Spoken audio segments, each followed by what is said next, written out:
Hello, and welcome to the second episode of Daily Dose of Dan. I promised a lot of you I'd start uploading videos. Here it is, second episode. I'm going to try to record something and upload it every day. Show my progress. I know that my documentary just got released again. They released about once a year. And how I can tell is I'll often get a lot of friend requests on Facebook and people, giving me thumbs up and finding me on YouTube and stuff. And I really appreciate all the thought and caring and all that. And I apologize for my backdrop and everything. I'm just getting started at this. And I finally got fast internet thanks to Starlink. I live out in the country, so I don't have a whole lot of options when it comes to fast internet. So now that I have fast internet, I have no excuse. I got decent upload speed, so I'll be able to do uploads and all that good stuff. So I'm looking forward to hearing from all of you in the comment section. Be sure to like and subscribe. I'm looking to make my YouTube channel bigger. I've watched a lot of the YouTube videos about making content, and they said just get used to posting something every day, and the quality and all that stuff will come as you create stuff. But just realize, just posting something every day is the crucial part of getting started. So that's what I'm going to try to do. I look forward to hearing any ideas. I'll read some of your guys' comments on the channel as I get going. Just realize that I'm new at this and old, and I'm not great with technology. So I'm going to do the best that I can. My lighting sucks right now. I'm looking to get a tripod with the halo light on it, to have a little bit better lighting, better colors. Love to hear any inputs or ideas from you guys in the comment section. Also, I'm going to look into figuring out how to do maybe polls, just all kinds of cool stuff. I've been into creating video content, and maybe I'll upload some of my earlier stuff from high school onto my channel and show you guys the cheese that I made way back in the day, back in the 90s with VHS camera. My parents had a VHS camera for vacations and stuff like that back in the 90s, and when I was probably, let's say 15, my great-grandparents had passed away, and my grandmother, I was the last great-grandchild, and so my grandmother was really cool, and she put $1,000 in the bank for me to buy a car with when I got older. Well, when I was 15, my mother, she noticed that I was taking a lot of interest into computers. So she was like, if you talk to your grandmother and see if she'll let you pull out $500, we'll match it and we'll get a computer for home. And so I asked my grandmother, and she said it was okay. So we went to Radio Shack and got a Magnavox computer. And from there on, I was hooked on technology and, doing computer stuff and whatever. So later on, as I moved out, my mom and I learned the computer together, and I didn't feel right taking the computer away from her. And so I was like, hey, my share of the computer, would you guys be willing to trade it for the camcorder? Because I'd been playing around with it with my friends and stuff, and I felt that I would probably get more use out of that than the computer at the time. And so that's what I did. And so me and my friends made lots of cool little videos, and I even used, at the time, VCRs were ridiculously expensive. I was able to hook it up to my TV and watch movies on it, and I actually took my wife and I's first vacation. We went to Florida and took that with us and recorded some stuff, and maybe I'll upload some of that on YouTube. Can't make any promises. My wife is a very private person, and she's not overly cool with me even doing the YouTube channel, well, unless sharing any details about her. So just know that, if you were to ever see my wife on the street or whatever, please do not confront her. She does not like being in the limelight at all. So if you're expecting to see her on the channel or whatever, that probably will not happen. I love her very much, and I respect her privacy, and she knows that I'm a creative, so she kind of lets me slide a little bit on the whole content thing, but she would prefer me to do it somewhere else than our house. But right now I'm doing the best that I can with what I have. It's currently winter here in Michigan. We're having a snowstorm today for the next 4 days. We heat our home with a pellet stove. You can probably hear it in the background. I apologize for that. But yeah, I'm really looking forward to doing this with you guys, and I'm a pretty upbeat guy, so I'm always looking for people's comments and sharing things. And as some of you know, that I'm into Bigfoot stuff, because I did see some footprints when I was 16 in my parents' woods, and I've heard screams. And it's one of those things where once you've had something like that happen to you, it's really hard not to think about it, especially living in the country. You know, when you see the woods, you're always reminded of like the odd thing that you saw or heard. So I would love to hear anybody, if anyone has had experiences or whatever. I'm a huge fan of Steve from How to Hunt. Watch his shows a lot, and I actually submitted my story to him, and I may be able to share his reading of my story on my channel. So I'll look forward to doing that. But yeah, I'm looking for any pointers of people that, you know, see something that would make my channel better. I really look forward to making the best content that I can. Let's see, what else? I'm big into 4K movies. Movies in general, going to the movies. What was the last movie I went and saw? Avatar. It's an okay movie. Maybe a little bit better than the first one. What's weird is every time I saw Jake Sully in the second one, he's got braids, and it kept on making me think of William Wallace from Braveheart, when Mel Gibson is wearing the paint and he's got the hair, and every time I had a hard time not thinking freedom, you know. But other than that, it was okay. I mean, it was one. I would definitely say it was a one-time watch, and to see it in 3D at the theater. That would be my advice. But there's other great movies. The other movie I saw before that was Puss in Boots. Wow, I was blown away. Like, I really hadn't planned on going to see it at the theater, but I saw the reviews on Rotten Tomato, and I was like, you know what? I'll give it a shot. And I had a great birthday experience with my sisters and my nephews. We went and saw it.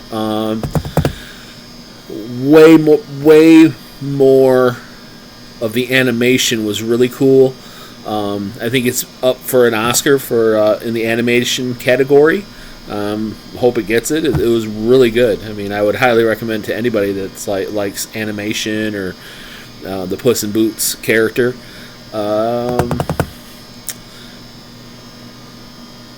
It was kind of reminded you of Into the Spider-Verse, how they kind of crossed like CGI with cartoon and made their own style. That's the best way I would describe it. But other than that, it's been kind of a lull at the theaters. There hasn't been that great of movies. I'm really looking forward to Ant-Man and the Dungeons and Dragons movie. Those look awesome. Let's see here. Trying to get healthier. I've had a couple bouts with infections lately, and I'm tired of being sick, so I'm going to try really hard to lose some weight and get healthier this year. So hopefully I'll attempt to do some video at the pool that was in the documentary. Maybe I can give you some little more insight into the documentary. Let's see. They probably shot 3 or 4 times more footage than what you saw in the documentary. There's actually a really cool part of the documentary that I was really bummed that didn't make it. I don't know if they touch on it at all, but I'm really into poker, and I have a poker group that I play with, and they came and interviewed all my friends that I play poker with, and we were playing a tournament, and every time someone got knocked out of the tournament, they would interview them individually. And I would love to hear what those guys had to say about me, and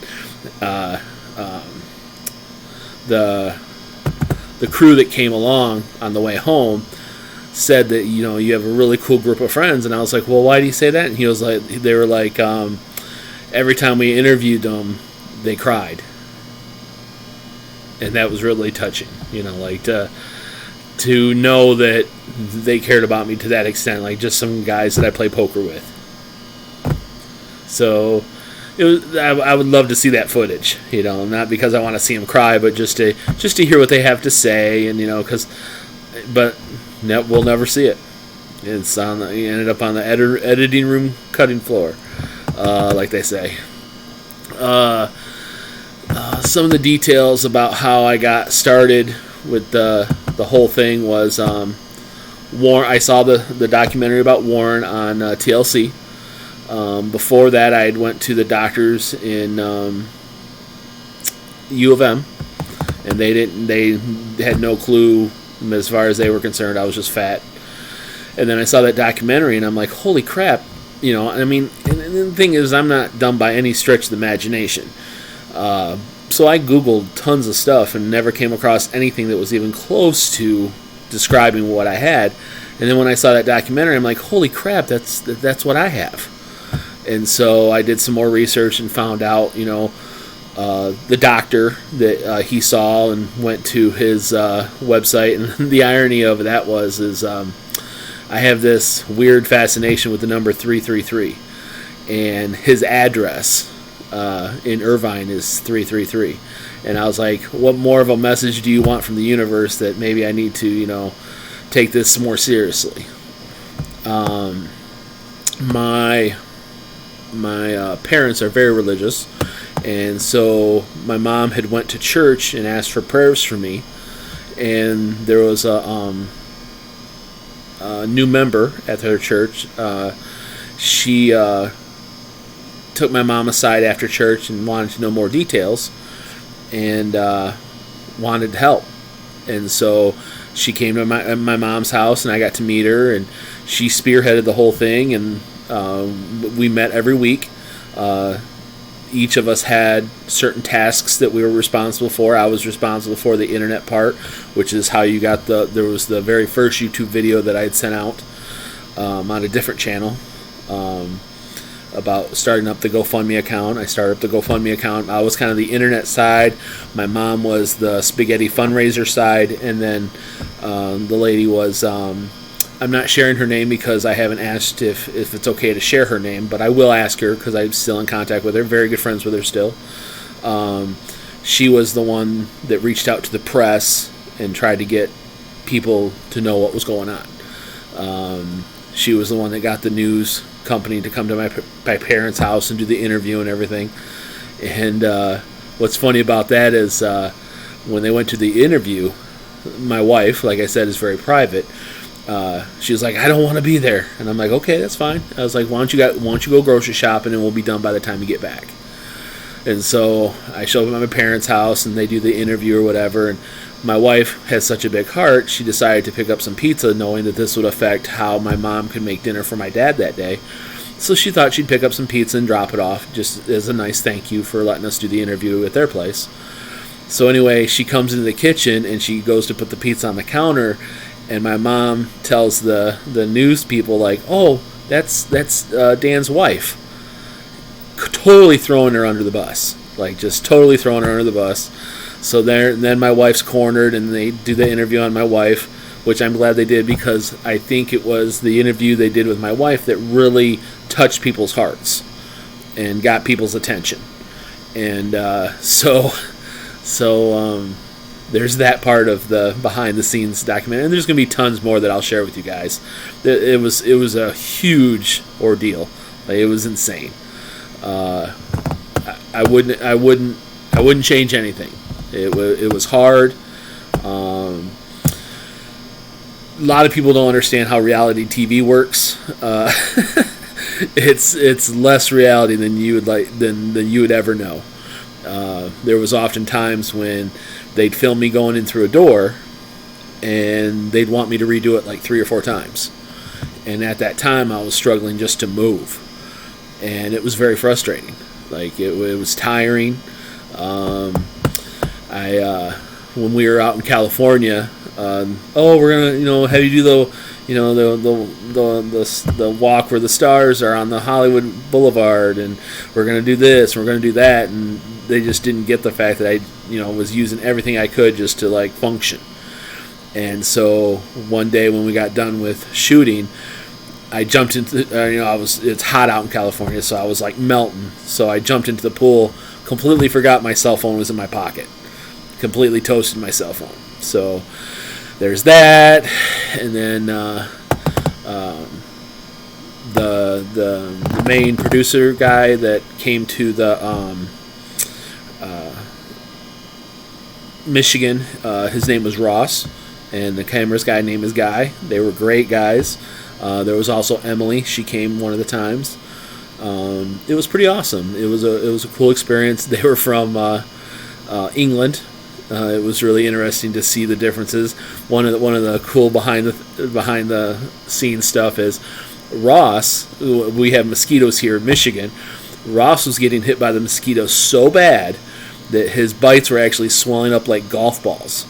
And I find out later that each area's mosquitoes have a certain enzyme, and our bodies build an immunity to it as we're bitten. As we're kids, we get bitten, whatever. Excuse me. But because he wasn't immune to the enzymes, all the mosquito bites like swelled up like golf balls. I felt so bad for him. And then one of the times they came here, they were in. They had to come back to film after my surgery, and they didn't have a whole lot of time. And so they get here with the rental van, and they come up and we greet each other and everything. They locked all their equipment in the rental car, and we didn't have the time to we'll wait for a locksmith. So they end up just breaking the window on the van, and it was just insane, to break a window to get to your equipment. So there was that. The footage in the documentary where they show the before and after shots. The after shot was shot at Firekeepers Casino just down the road from me. That's where I go and play cards. They picked me at that time. I was having difficulties walking. That was the other part of the reality TV, is that it took me 6 months to walk again. And because of production time, the end was faked a little bit. I couldn't walk very far, so the wheelchair was always off screen. So they'd wheel me here, wheel me there, whatever. So they were staying at Firekeepers Hotel, and for the after shots of me losing weight and having the surgery and stuff, they wheeled me up to their hotel room, had me strip, to what I was wearing, whatever. And they'd completely demolished the hotel room to get the right angle, so the bed was like up against the wall, whatever, and they had the camera screwed to the tripod and trying to get a higher angle. And what they didn't realize was that the camera's threadings on the bottom of the camera had stripped out, and so the camera just comes off the tripod and it falls probably 6 feet and smashed on the floor. And they had to, and I think either Ross and Guy, they got in trouble for it because it was an expensive piece of equipment. They ended up having to get a whole new camera from a camera store in Kalamazoo, which is about 30 miles from Battle Creek, because there again, you've got all this invested in production that you just can't stop. So they had to go and get another camera, and I felt bad for them, So I think I'm going to sum up this video in a 20-minute video today. Please let me know how long of. I hate to seem like I'm rambling or anything like that, but I want to make you guys happy. So if you guys are happy with 10-minute videos, that's cool. If you guys are happy with 45, 50, that's fine. I'm also thinking about doing some live videos if that's something you guys are interested in. I don't really have a whole lot going on these days, and I'd like to get my YouTube channel up and going, try to make some money at this. I know there's a lot of stuff to watch out there, but this has been your daily dose of Dan, and hopefully I'll see you guys tomorrow, and I'm looking forward to hearing from you. That being said, I love you all. Thank you for coming, and have a great day, and hopefully be nice to one another. I think this world needs people being nice to each other a lot more than we are. So if you have anything to take away from this video, try to do something nice for someone today. Even if it's just as simple as driving past someone, you see someone in their yard picking up sticks, give them a nice little beep beep, let them know, what, I'm thinking about you. Anyway, this is Dan. I'll see you tomorrow. Love you all.